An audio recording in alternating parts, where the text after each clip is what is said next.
मैंने सुना मंत्री जी कह रहे थे मैं भी गरीब हूँ, मेरा भाई भी गरीब हो सकता है, इसमें किसी को क्या आपत्ति है।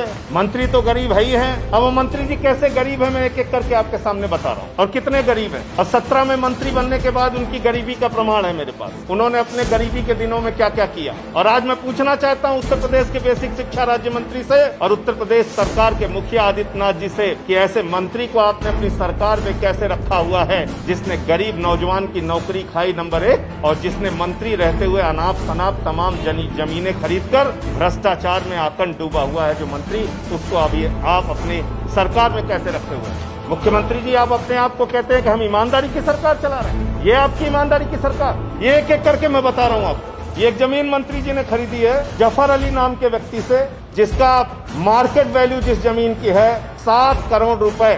जिस जमीन की मार्केट वैल्यू 7 करोड़ रुपए है, सर्किल रेट 1,26,29,000 है और वो जमीन मंत्री जी ने मात्र 20 लाख रुपए में खरीदी। इनकम टैक्स वाले चाहे तो आज बेसिक शिक्षा मंत्री के यहाँ छापा मार के उनकी गिरफ्तारी करवा सकते हैं। ये सीधा सीधा फर्जीवाड़ा है। उसके बाद मंत्री जी ने ग्राम कमदालालपुर में एक जमीन खरीदी अपनी माता जी के नाम पे।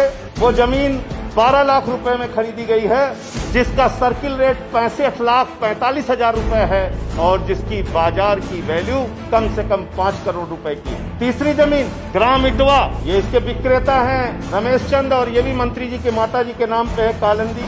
इसका सर्किल रेट 22 लाख रुपए है और इसको खरीदा गया है 20 लाख रुपए में और इसकी मार्केट वैल्यू जो है वो लगभग 2 करोड़ रुपए की है। तीसरा ग्राम सनीचरा में जमीन खरीदी गई है, विक्रेता है तिलकराम, क्रेता है कालिंदी जी उनकी माता जी।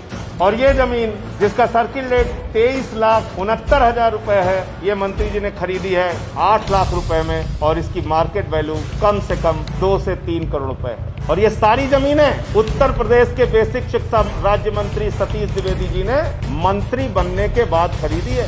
मंत्री बनने के बाद तो मंत्री जी आपकी आय कहां से हुई, आपकी आमदनी कहां से हुई आदित्यनाथ जी की सरकार में बैठ के मंत्री बन के?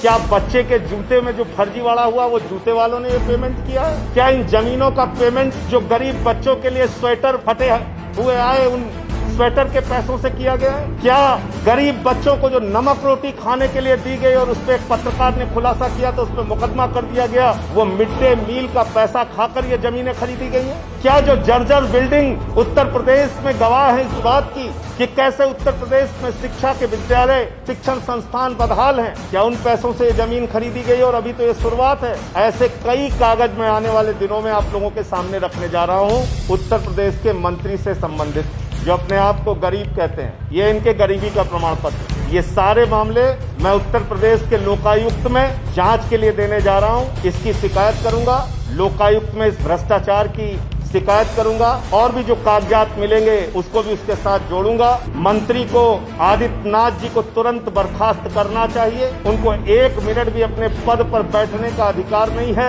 जो एसडीएम, जो वीसी फर्जी प्रमाण पत्र जिसने बनाया उन लोगों को गिरफ्तार करके जेल में डालना चाहिए और उत्तर प्रदेश में एक उच्च स्तरीय जांच होनी चाहिए कहां ऐसे ऐसे मंत्रियों के रिश्तेदारों को किन किन नौकरियों में रखा गया और उन लोगों के खिलाफ भी कार्रवाई होनी चाहिए। मैं धीरे धीरे करके और भी जो माननीय मंत्री उत्तर प्रदेश में बत्तियों में घूम रहे हैं, एम्बेसडर में घूम रहे हैं, बंगलों में रह रहे हैं, उनसे संबंधित जो कागजात आएंगे वो आपके सामने करेंगे। लेकिन आज मैं सिर्फ इतना कहना चाहता हूं कि मंत्री के भाई का इस्तीफा कराकर ये ड्रामा और नौटंकी करने से काम नहीं चलेगा। ये एक बहुत बड़ा गुनाह और अपराध है जो जानबूझकर संविधान की शपथ लेने वाले एक मंत्री ने किया।